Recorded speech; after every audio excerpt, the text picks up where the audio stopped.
I grew up around Native American people, primarily the Cheyenne and the Crow.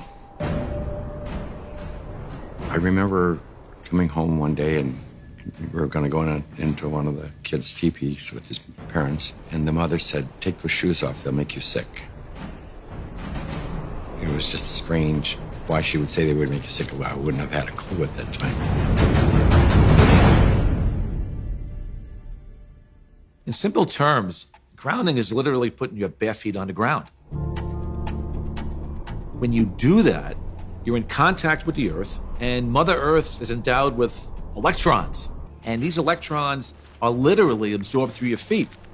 It's like taking handfuls of antioxidants, but you're getting it through the feet. Grounding means connecting to the earth to support the specific function of the organs of your body. It supports the body as a whole, but it specifically supports organ systems down to the tissues and the cellular function of the entire body. In 1960, we invented synthetic materials.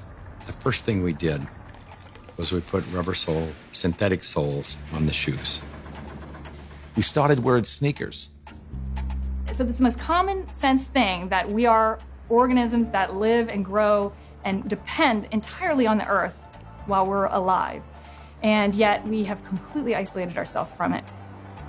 We're so disconnected that it becomes this weird thing if we actually slip our shoes off. 95% of people walk insulated on the earth.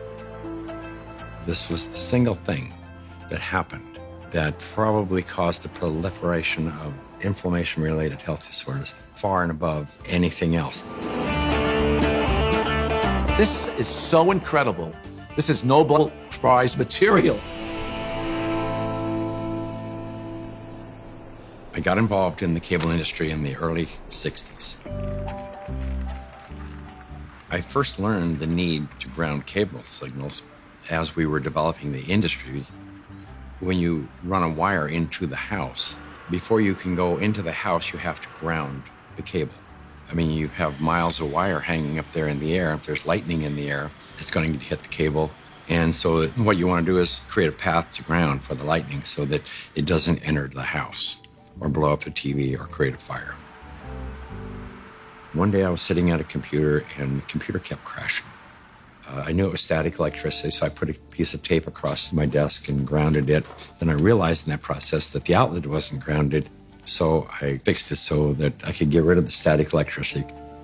And I didn't think too much about it. I walked outdoors and I sat on a bench. This tour bus pulled up, and it looked like they had just been to one of these outlet malls, and white Nike shoes were on sale. It just dawned on me. I asked the question, I said, I wonder if it's possible that humans are, we're no longer naturally grounded. I wonder if these shoes could be interfering with us. So that night, I went to the hardware store and I bought a roll of metal duct tape. And I just taped it across the bed. I threw a wire out the window and it had a ground rod outside. I connected to the ground rod on one side and connected to the metal duct tape that I had laid on the bed. So when I laid down on the duct tape, I was like grounded because it was connected to the earth. And I woke up the next morning and I thought, holy cow, there's something going on here, because normally for me to go to sleep, I had to take Advil. So I tried to find out what I could. The internet was hardly anything. This is back in '99. Went down to the University of Arizona into one of their medical libraries, and there was nothing. And in fact, I even tried to find the cause of chronic pain.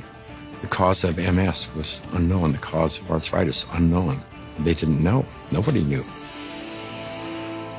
So I thought, well, I'll go out to LA. I'll go to UCLA and ask them. They pretty much laughed me off campus. They said, you expect us to believe that somebody's going to put a nail in the ground, tie a wire around somebody's toe, and it's going to make them sleep better? I said, get out of here.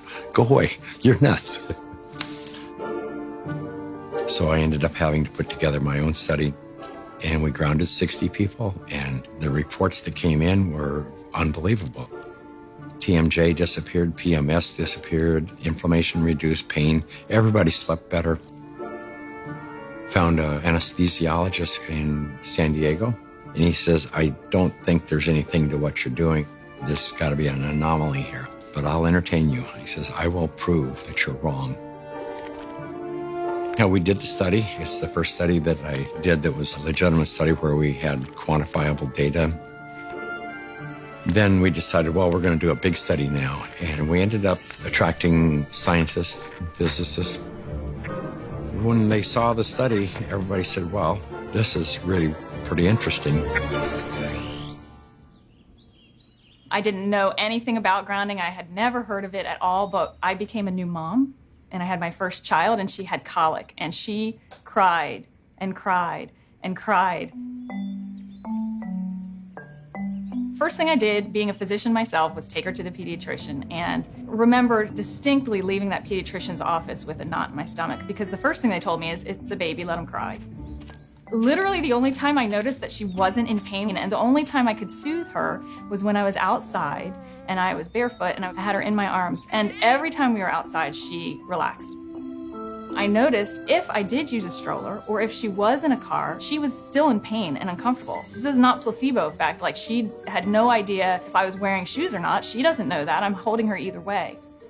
And I just slowly started realizing this child can only take a nap and feel comfort is if she was on my skin, held skin to skin, and I was barefoot. She'd be dead asleep, and if I stepped in the house and took both my feet off the ground, she would wake back up and the pain response would come back. And I didn't know what it was called, and I didn't at that time feel comfortable thinking about using it in my conventional medical practice, but I just knew that this is what I'm gonna do to help my child. I was working with a mentor of mine, and she recommended that I ground my energy.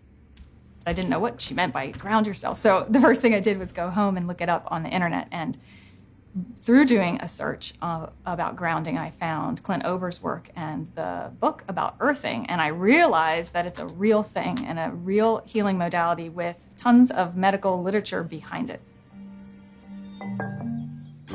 I first learned about grounding maybe 12, 13 years ago through one of the trainers for the Tour de France team from the US, and he was using it with many of their athletes and with surprising results. And I think that surprising best summarizes my response to it because it didn't seem to make sense.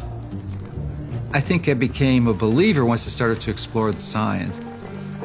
If you take a microscope and you look at a piece of wood and you go down, down, down, all of a sudden there's nothing there. There's molecules, but they're not even connected. What's holding them together? What's the force that's holding everything together? Our body is electrical. This is all electronic equipment. The heart, the lungs, the brain. I mean, this is electrical equipment.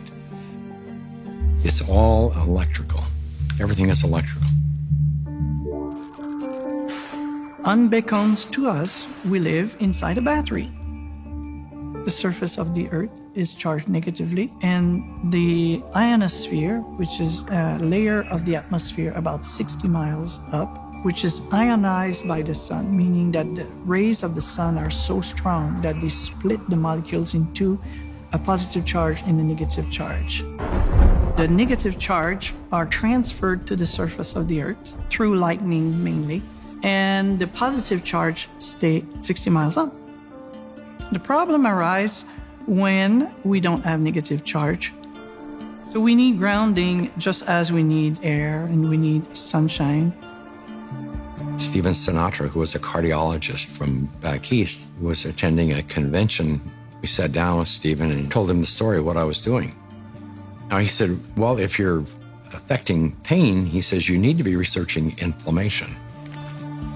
You don't have arthritis, you don't have cancer, you don't have all these health disorders.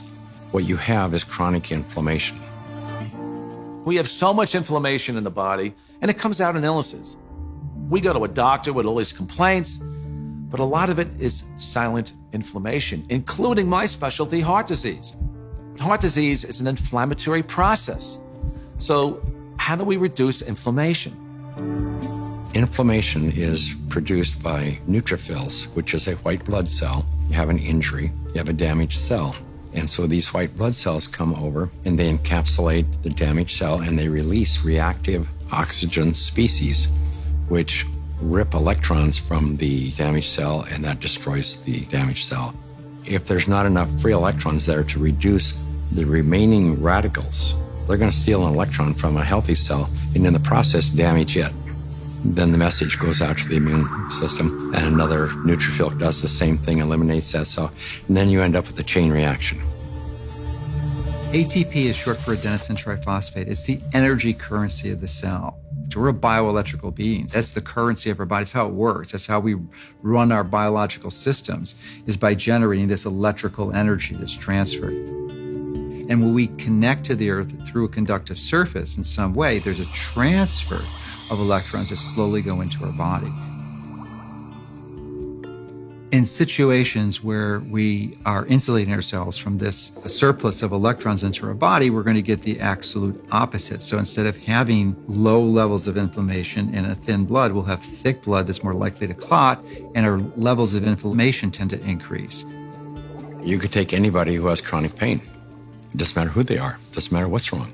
And ground them, and you're going to have a significant reduction in pain. You're going to stop the oxidation or the inflamed portion. That stops almost immediately. Then the body can heal and return to normal. And healing generally is improved by 60–70%. If inflammation is the cause of all these health disorders, then I know that not grounding is the cause of inflammation, because if the body is grounded, you can't have inflammation. Can we measure the effects reproducibly? The answer to that is yes. We now have 20 studies. There's 21 published studies in the medical literature on earthing and grounding. And this is peer-reviewed stuff. In simple terms, what earthing does is literally, it quenches the fires of inflammation. And if inflammation is the source of all root illnesses, including Alzheimer's disease, cancer, heart disease, diabetes, I mean, the list goes on and on. If you can impact inflammation and, squelch it, kill it, stop it, we're going to be healthier beings. So, why hasn't it caught on in mainstream? I can only say it will. There's a well-established, traditional, conventional system that relies on expensive intervention. So they'd like to perpetuate that, and they're not too interested in having some competition coming in for a lot less expensive to sort of sabotage their profit levels. Because their goal isn't to help humanity. Their goal is really, as corporations, is increase their profit. The question becomes, how much of an influence has lack of grounding been in the epidemic of disease that we have? Is this grounding a factor? The light switch went on, and I thought, we're doing things completely backwards here. A typical day for a child is completely ungrounded. Most children wake up sleeping on a bed that was not grounded in a house or a building or on a floor that was insulated from the earth. And then they go immediately into a classroom that's insulated. And even on recess, in the recess period, they go outside and are literally fenced in and are paved with asphalt. And then they have after-school activities, which are either indoors or if they're outdoors, they are literally required to wear protective gear. Even if they're exercising for 2 hours after school, 100% disconnected from the earth. And then they go home and they go inside and they eat dinner and they do homework all hours of the night, and then they pass out in an ungrounded bed. So that's a 24-hour period of time completely ungrounded, and that goes on day after day after day. There's a resistance to integrating novel thoughts. And many times new ideas aren't implemented until the people who hold the counter opinion die. The good thing about grounding is that you don't need a doctor to tell you to do it. You do not need a physician to recommend it to you. You can try this anytime. It is your birthright because you live on the earth. I ground every day. Hey, I want to be connected to the earth as much as I can. I would say about 95% of the day I am grounded because I believe it's just a no-brainer. Go outdoors, take your shoes off, stand barefoot on the earth, or sit on the earth, put your feet and your hands on the earth, and you will instantly notice the pain and inflammation begin to drain from your body. I got my life back is probably the most common refrain that I hear. Thank you, I got my life back. I got my life back.